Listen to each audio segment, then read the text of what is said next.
Hi, so I've not actually done one of these tarot talks for a while where we compare the imagery in different decks of cards, and for some reason I felt pulled to take a look at the Page of Wands. It's actually in the Lightseers deck what I mainly work with. It's one of my favourite cards in there. But then when we look through other decks, we'll see that the imagery vary dramatically, and obviously it's just like that nice little calling just to use your intuition and just to see how these images make you feel.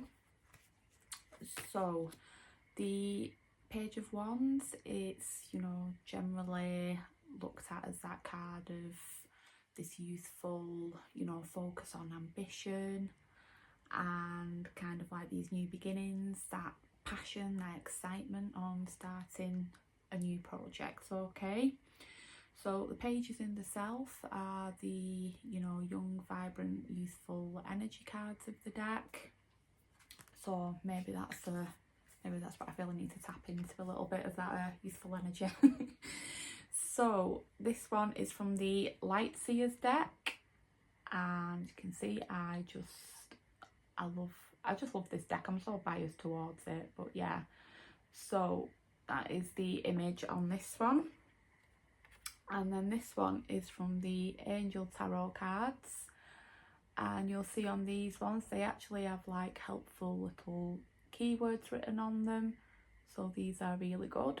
And you'll notice that it's called the Page of Fire on this deck. So the wands are in the element of fire, so you will see them addressed as different things on different decks. This one is from a deck called Tarot of the Old Path. Again, slightly different variation on the name because this is the Page of Rods. And then the Radiant Rider-Waite deck. So this is the traditional Rider-Waite deck. It's just been made a lot more colourful, so it is actually easier to read because you can see more detail in the cards with them. So straight away, obviously you can see that, you know, they all look very different, but one thing that we can notice is from this one,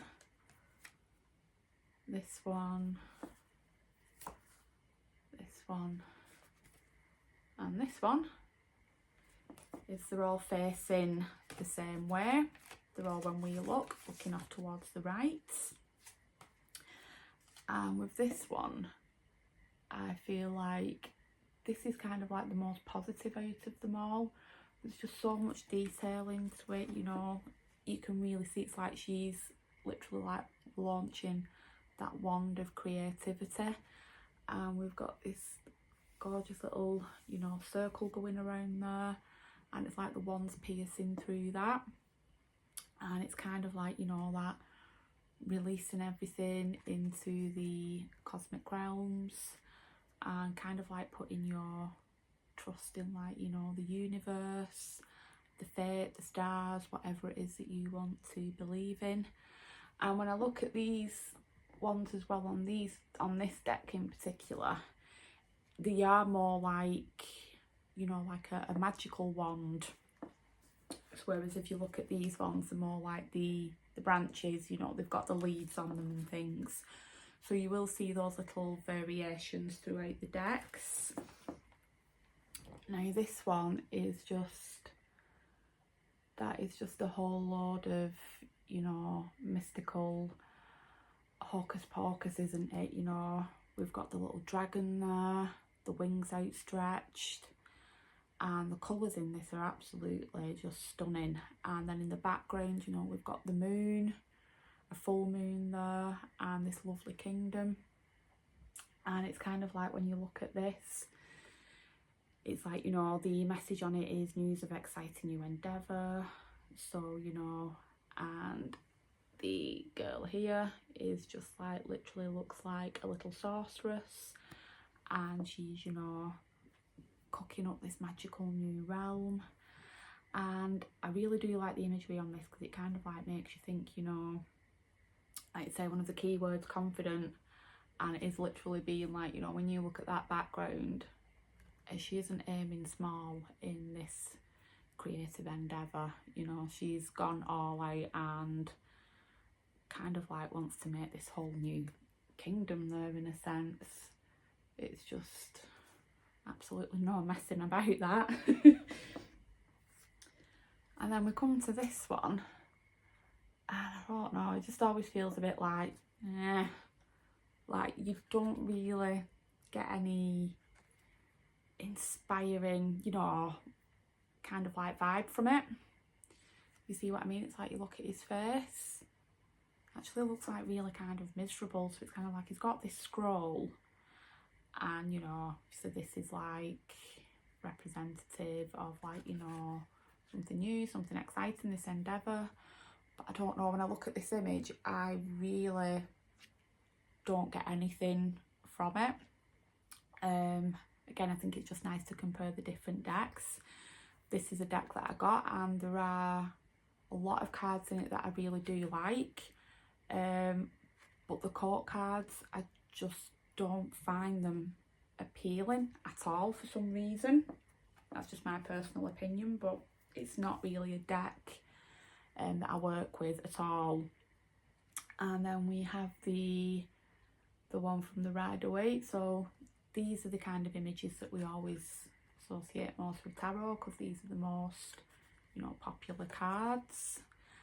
And we'll see, you know, all the colours on this. They're all those very deep yellowy, orangey colours. The red, you know, all that very fieriness.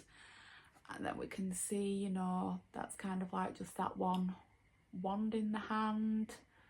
And it's kind of like looking at that like, do you know what? This is a bloody good idea. This is going to be a job well done when it comes ahead. It's kind of like got that, you know, that wistful, that look of pride on his face, that like, oh, look what I've created. And I think an interesting thing on this one as well is, out of all the ones in the Rider-Waite, this one's got the leaves lower down there as well, and none of the rest of them do. So, you know, you could kind of almost look at this as, this is that very first flourish of when those new buds started flourishing open for your creative, passionate endeavours. So it is just that nice little card as to like, you know, sometimes what we need to do is tap more into that youthful, joyful energy. Sometimes life can bog us down a little bit, and we kind of like lose our way, and we do become too grown up and too serious. So I do like to work with this energy of the page cards, just because it just gives you that little nudge just to say, oh, do you know what, maybe like strip it back a little bit and, you know, kind of like try and play about with these more almost like childish ideas and see what comes up, because sometimes they might be the most fun, the most creative. And especially if this is something you're looking at for, as say like, you know, self-employment, then you want to have fun with it. You don't want it to be a drag. We don't want to be a misery guts page of rods. You know, we want these creative endeavours to light us up and to have fun. And I think that's why these two are my favourites for this. You know, the sheer joy in this card, I just love it. You know, just like that hair swishing about, that little playful jump up. Yeah, she's just like loving life there and totally trusting in the outcome and what's going to happen. And again, I think this one is just that little reminder, you know, you can never dream too big. You know, let your imagination run wild when you're creating something, and just basically, you know, just see where it goes. And that's where the fun lies. These two, maybe not quite as much fun, especially him. I feel like I'm really slating this card and I feel kind of bad, but yeah, like I say, the court cards in this deck just don't really light me up at all.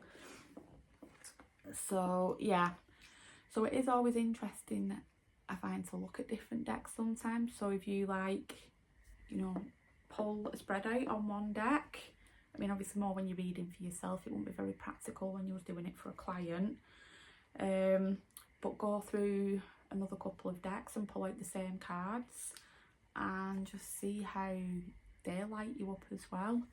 Because sometimes, like I say, you know, you might look at one deck and then you look at another one and it'll make you feel completely different. Sometimes it's nice because it gives you that, like, you know, that alternative opinion,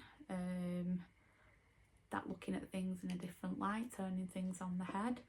So I do think it's kind of useful sometimes to do that.